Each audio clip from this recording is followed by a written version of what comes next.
Cape Cod Broadcasting weaves the listening environments of 99.9 WQRC, Ocean 104.7, WFCC Classical 107.5, Cape Country 104, and CapeCod.com's website experience to reflect the lifestyles of the people who live, work, and play on Cape Cod. We hope that you enjoy this podcast. And welcome into the Sunday Journal. I'm your host, Matt Pinda. Thanks for being with us today on this segment of our program.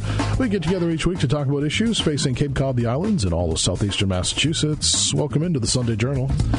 Well, today on our program, a very important health issue you want to listen up to and pay attention. This is a real important one here today on the Sunday Journal. We are in tick season here across Cape Cod, the islands, and all over southeastern Massachusetts. A lot of information that we want to get out to you today on the program. We've brought in one of the experts on Cape Cod from the Cape Cod Cooperative Extension, entomologist Larry Dapsis. And Larry, so good to see you again. Thanks for coming in studio today. Good morning. Appreciate it. Thanks for the opportunity. Sure thing. Thanks for being here. So, Larry, this is a serious health concern here. We are still one of the hot spots for Lyme disease and tick-borne diseases, are we not? We are. Historically, Barnstable County's been third highest incidence rate in the state, behind Nantucket and the Vineyard, but we lost that third place position last year. We were surpassed by Plymouth County by almost a 2-to-1 margin, wow. So they have a real big problem on their hands. What happened up there, do we know? I mean, why such a big surge in Plymouth County? The ticks have been spreading. The pathogen populations have been spreading as well. So we're just seeing more ticks in different places at higher densities. And Plymouth County, they don't have the outreach program we have, so they have been kind of blindsided. Let's kind of take a step back and give us an overview of basically the gamut of the tick diseases, if you will, that we're facing right now on Cape Cod. Sure. Well, actually, we have 3 different ticks now that we're dealing with. So we have, the dog tick, what people call wood tick, but that's more of annoying than anything else. We now have a new player in town that we can talk about in a bit, Lone Star tick. And with deer ticks, it used to be that it was all about Lyme disease, but that's changed. And now we're up to 4 different diseases that they can transmit. So we have Lyme, babesiosis, anaplasmosis, and now a new one that's been... the pathogen is Borrelia miyamotoi, and that causes relapsing fever. And Cape Cod Hospital last year treated 26 people for relapsing fever. And when we started sampling ticks, we're finding that pathogen in about 3% of the ticks on the Cape and the islands. So it's here. Do we know where that came from? No, it was described in Russia, but we have no idea. It may have been here at very low levels, but now it is now a fourth, what we call an emerging disease. Mm-hmm. Now, this last one you mentioned, and I can pronounce Borrelia, but give us the second part of that word. Miyamotoi. Kind of just rolls off the tongue. Miyamotoi. Miyamotoi. Okay. Now, this is getting a lot of attention, in fact, because I've actually seen this being mentioned in some national medical journals. It was written up in WebMD and a national story as well about this spreading across the Northeast. So what's going on with this one? When they first diagnosed this, there was a team of scientists at Yale working with Russian doctors. So they made the linkage of this pathogen to human disease about 2 years ago. They announced their findings, and then they started seeing cases in the United States. I think the first one was on Nantucket.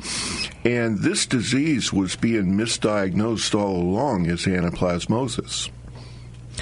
In terms of why we're seeing such a prevalence down here, what is creating this high number of tick diseases in the Cape, the islands, southeastern Massachusetts? What's driving this? It's the host pathogen community. It's the array of animals that are carrying these pathogens, and that's not widely or clearly understood. And so that's something that's been under investigation by Steve Rich at UMass Amherst.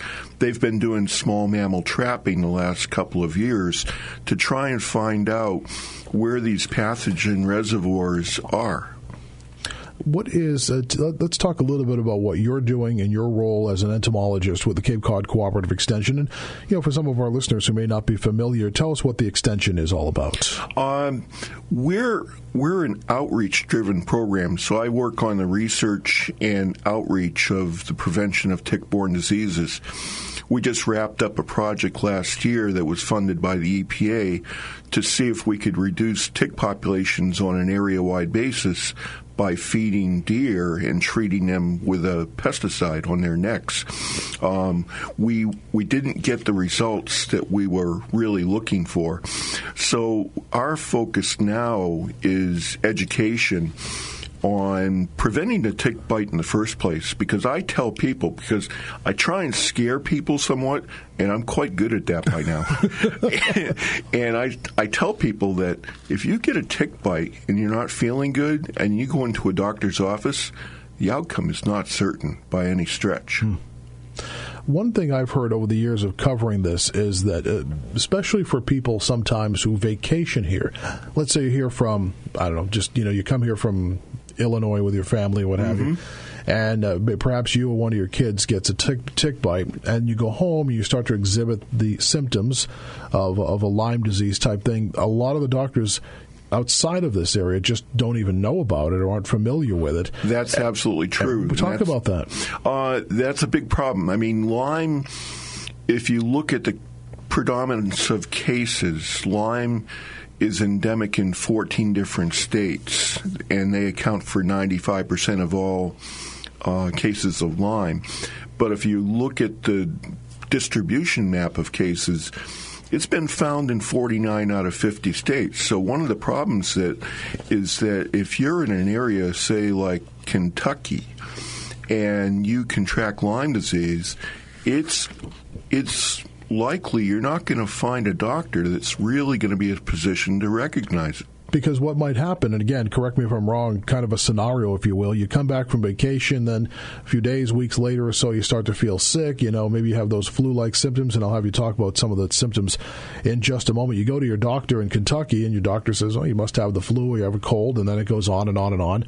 And unless perhaps you say, I happen to be in a tick-borne prevalent area, they're not even going to probably think about it, are they?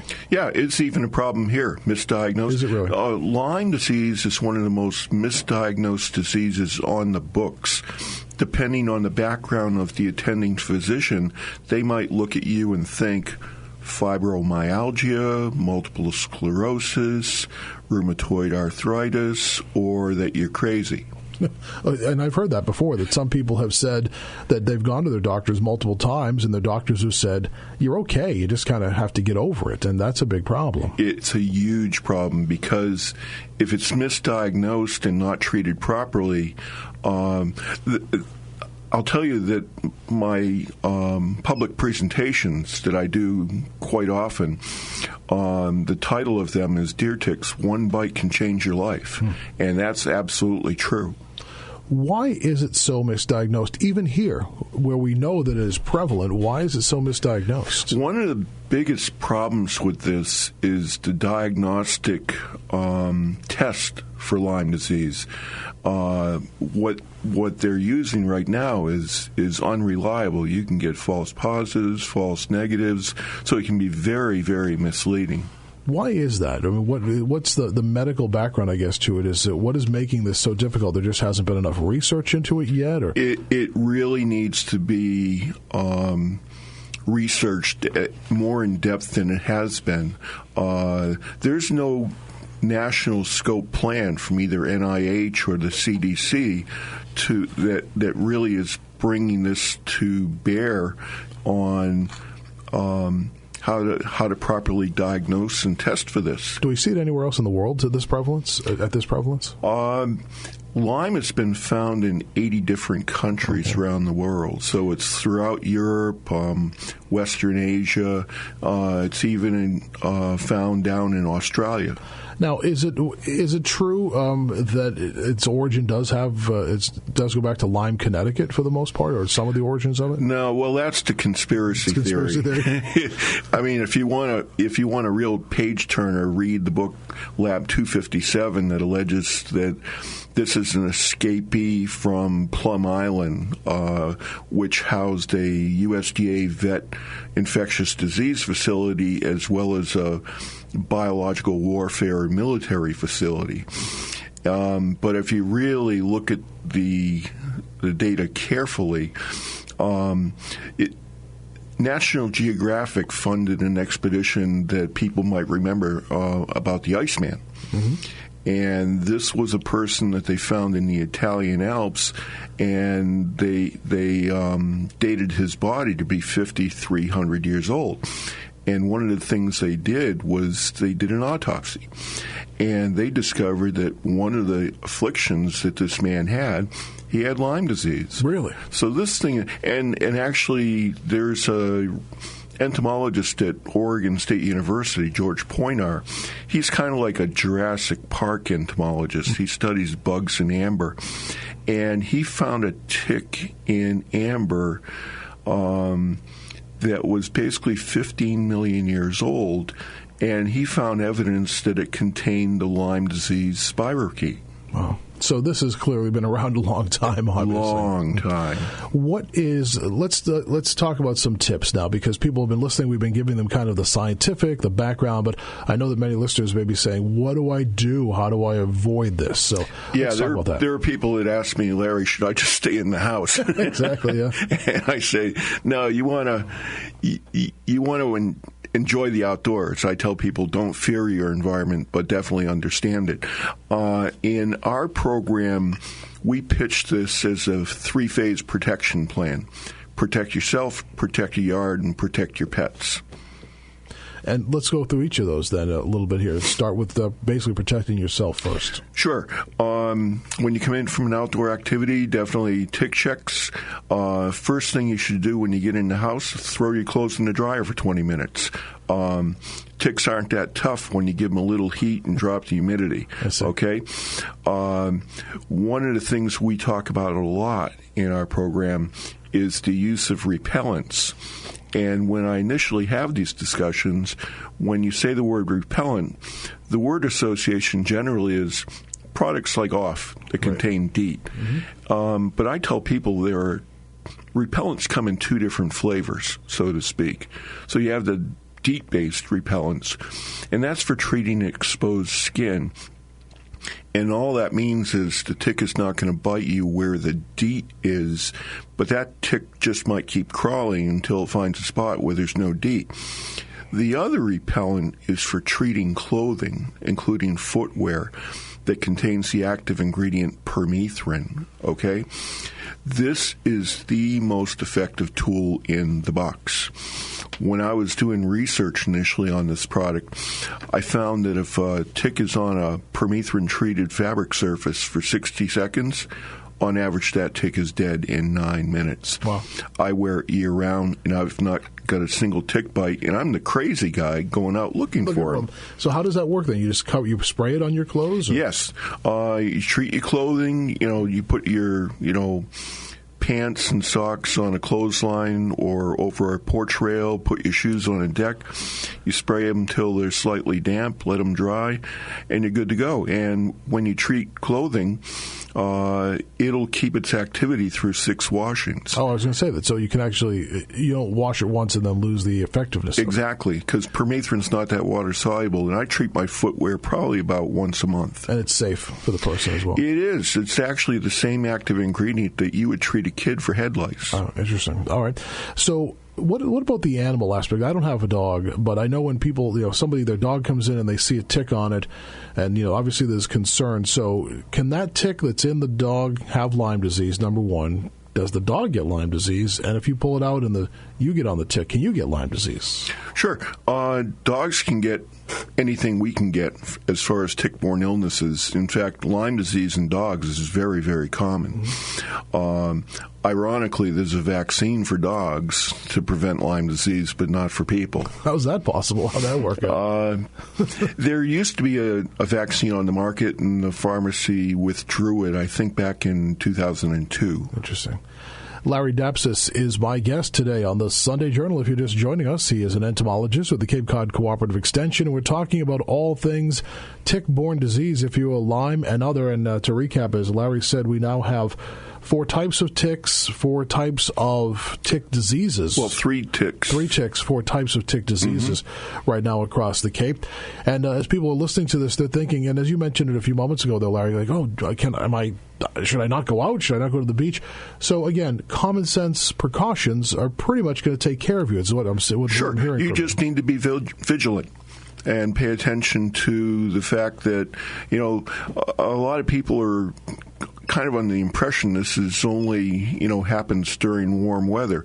The risk of getting a tick bite is basically year-round. Now, as we have a couple of moments left here, Larry, tell me a little bit about what the extension is going to be doing throughout the summer here. What's the plan, to continue to combat this? Actually, one of my principal efforts this summer is that now we know we have the first established population of Lone Star tick on the Massachusetts mainland that we found in Sandy Neck Beach Park. And so we want to expand our surveillance efforts to see if there are any other established populations, because this is a very, very different tick. The Lone Star is. The Lone Star. And is it named because it is found in Texas originally, or has anything to do with it? The Lone Star is basically because the adult female tick has a white star on her back. Okay. So what's different about this one, Larry? Deer ticks basically are an ambush predator. They wait for dinner to come to them. So if you bump into them, they'll latch on and look for a place to feed.